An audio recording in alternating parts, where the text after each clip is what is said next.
dear beloved, Boss Mike, Cervera.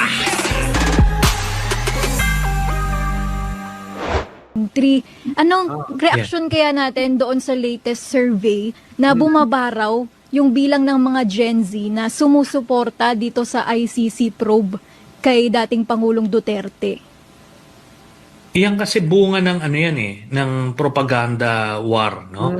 Ang aminado tayo na ang mga Duterte Pakinggan nyo to mga kababayan pakinggan nyo. ay talagang naikamada nila na maayos yung social media machinery nila. Kaya nakita nyo, di ba? Kaya nga siya naging presidente dahil kaliwat kanang fake news yung kinalat nila tungkol sa kanya na positibo. Tapos kaliwat kanang negatibong mga fake news ang nilalabas kay sa mga kalaban. Kita nyo? Magaling kasing gumawa mga kababayan ang mga DDS ng ka-fake newsan. Kaya ang tawag natin sa mga napapaniwala ng mga DDS, mga mangmang, mga bobo, mga tanga. Kasi mga kababayan, ganun Mga kababayan ko, isipin yung maigi. Mga bobo, mga tanga, mga mangmang yung napapaniwala kasi puro fake news yung nilalabas nila. Tignan nyo mga kababayan, tulad ng sinabi ko kanina, pati yung barko ng Russia na may Sara Sky, abay inangkin na. Pinipilit mga kababayan na galing daw kay Sara. Yung mga DDS naman, thank you Sara Duterte. Basta Duterte, tatak Duterte. Grabe, Delia sa Coco. Robert Rivera, Duque, ganun sila. Maniwala sa nilalabas na mga fake news ng mga Duterte. Hindi, no? Di ba? Yun na yung kulambo na yan. Saan ka makakakita? Sino ba namang politikong magpapapicture ng natutulog na nakakulambo? Style yun Yun yung mga kababayan para makuha yung damdamin ng mga bobot tanga Yung bang parang feeling nila kasama nila sa Duterte. Hindi nila alam si Duterte ang nagnanakaw sa kanila ng marami. Nagpakulambo, pinicturean, pinost, pinaniwalaan. Ay, kabawa naman si Nico. Mga ganon, Pemi Busto. Tuloy. Tapos ipapapost mo.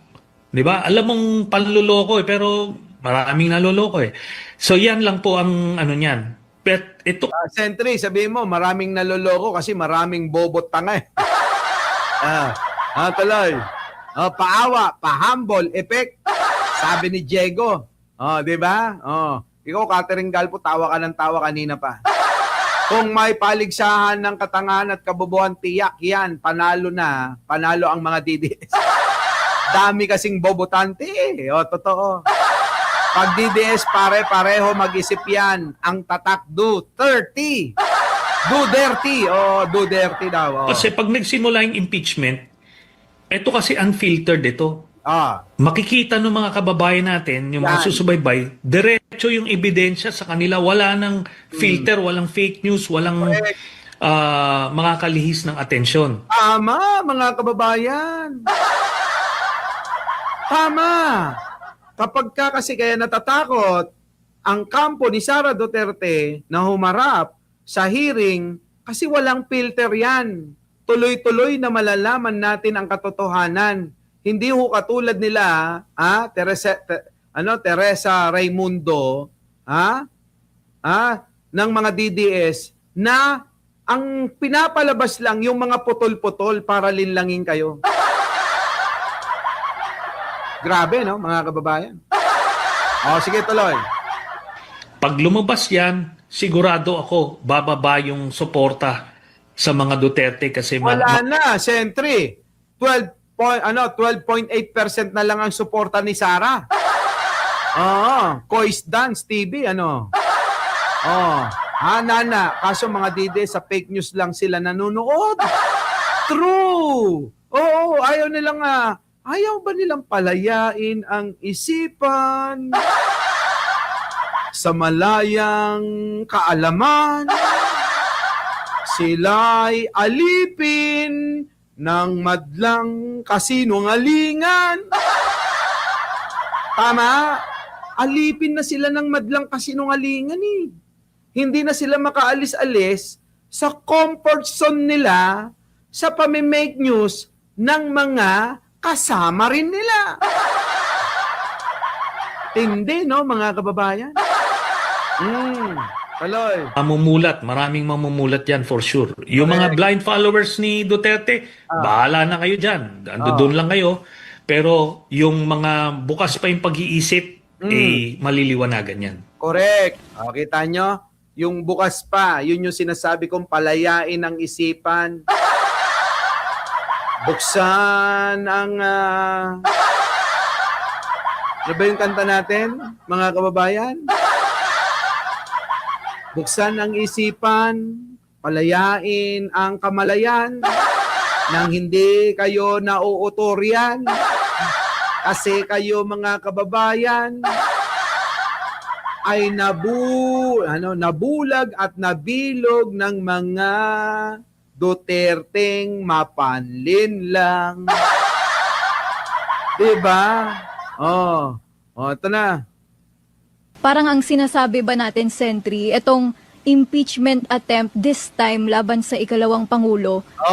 Hoy! Ano ba yung kanta natin? Buksan ang nakasaradong isipan. Tuloy nyo na mga kababayan. Kanta natin yun eh. Di ba? Buksan ang... Ito yun okay. Mga kababayan ano muna tayo? Palatastas. Buksan ang nakasaradong isipan mula sa silid ng karinlan. Huwag mong hayaang itago ang katotohanan sa mundong mapalamang. May handang tumulong sa lahat, United Warriors at nagngangalang Mike Cervera.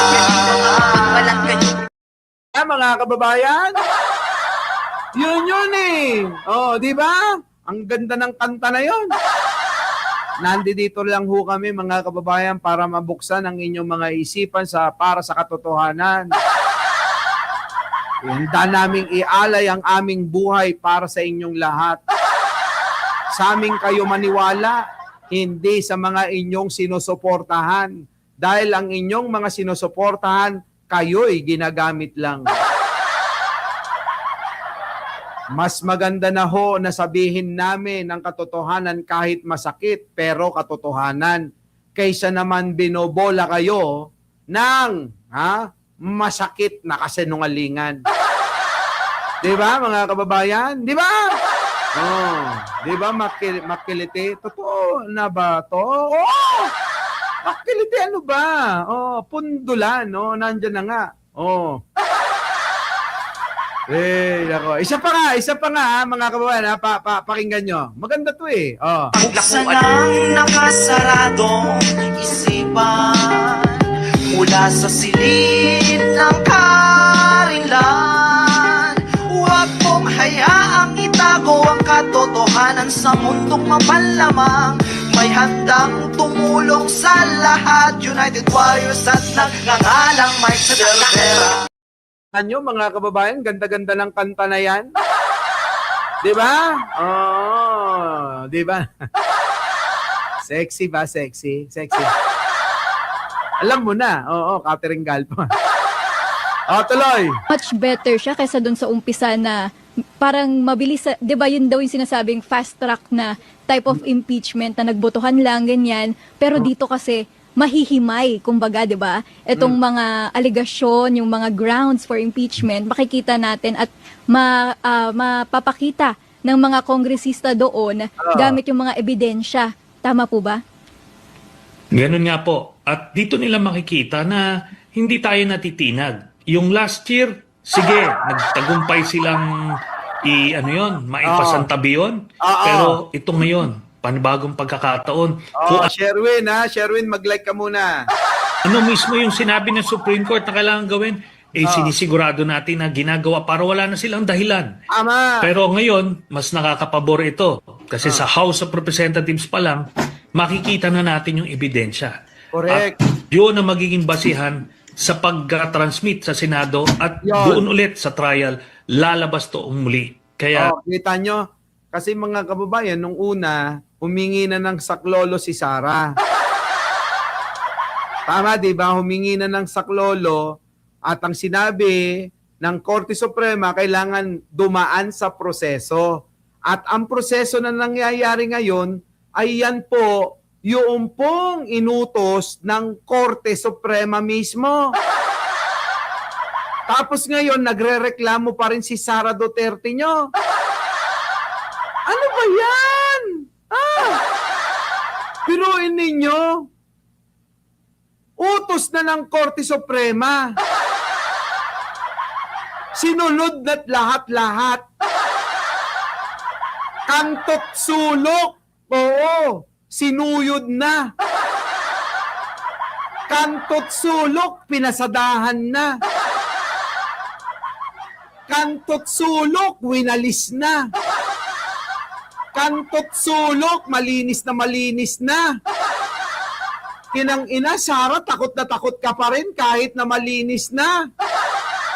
Yung proseso na ginagawa para ma-impeach ka, gaga. Tapos ngayon, mga kababayan, eto na naman siya.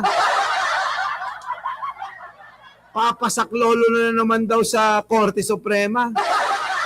Anong klaseng katatangan? Tanga! Ang tanga talaga mga kababayan. Napakatanga. Oo. Our beloved Boss Mike Cervera